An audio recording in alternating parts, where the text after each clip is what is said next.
Yeah, I'm here as kind of one of the co-founders of Planet L Events, and we put on Pride in Sport this year at Anfield. But really what I want to talk to you about is this amazing coming out of the shadows, and how I think some of the stuff I've seen and been part of over the last 12 months really, I think really links to this. I was part of Liverpool Pride last year and kind of helping put together the little kind of festival that we had last year, and I can remember sitting in one of the meetings with Pride and we were like, wouldn't it be really cool if we could have like rainbow lights on some of the buildings? And then St George's Hall did it last year and it was absolutely amazing and it got so much coverage, and I'm so glad now to see it gone tenfold and there's going to be all these amazing iconic buildings in Liverpool covered in rainbows. And I just think that the idea behind coming out of the shadows has something to do with challenging hate crime, but it has so much relevance within the LGBT community, because a lot of people feel like they have to live in the shadows and they have to live this hidden life.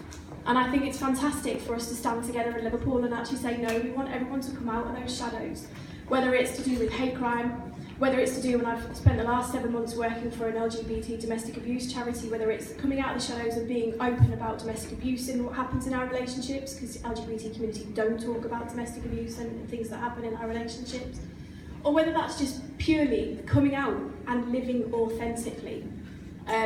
For me, I've lived authentically for the last 10 years. I came out when I was a secondary school drama teacher in North Yorkshire, not too far away from that there, Middlesbrough, and it was hard. It was a difficult time because your country folk in North Yorkshire are not open to the LGBT community.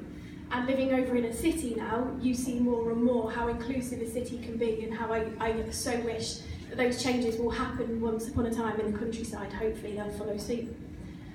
And after the Barclays event, and I have made some amazing friends, and one of my best friends I am so proud to say is actually Barclays Chief Ops Manager.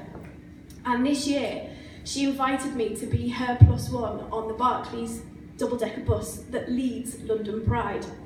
And I could not believe my luck. I thought, oh my God, this is going to be amazing. And she kind of said, be prepared, you know, you won't actually believe how you will react to it. I've never cried my way around a Pride before. I did this year.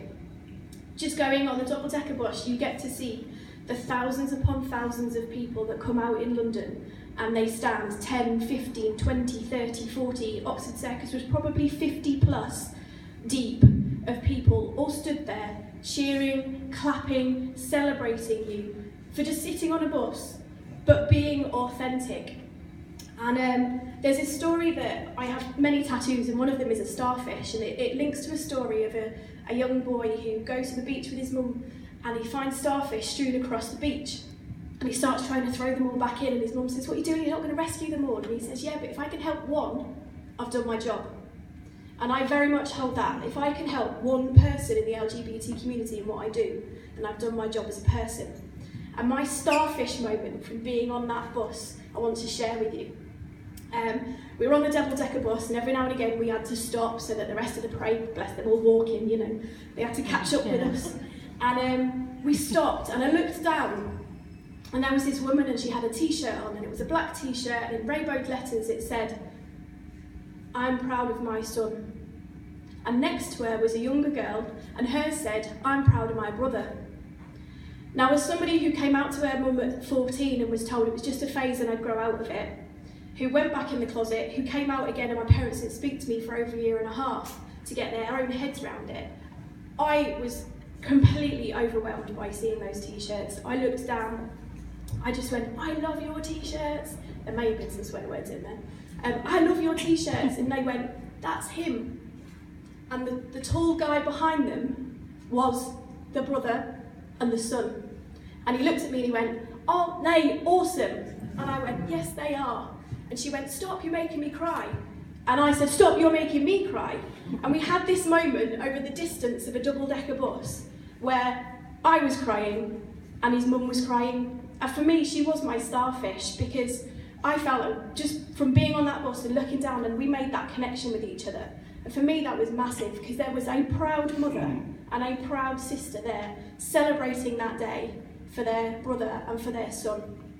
And I just thought that's what we need, more people to be authentic about who they are from the LGBT community. But as you were saying, having the straight allies as well are so important. and having those people say, actually, somebody in the LGBT community is my relative, is my best friend, is my employer, is my boss, is my colleague, and it's okay, because just being LGBT is a part of who they are, and it makes them special.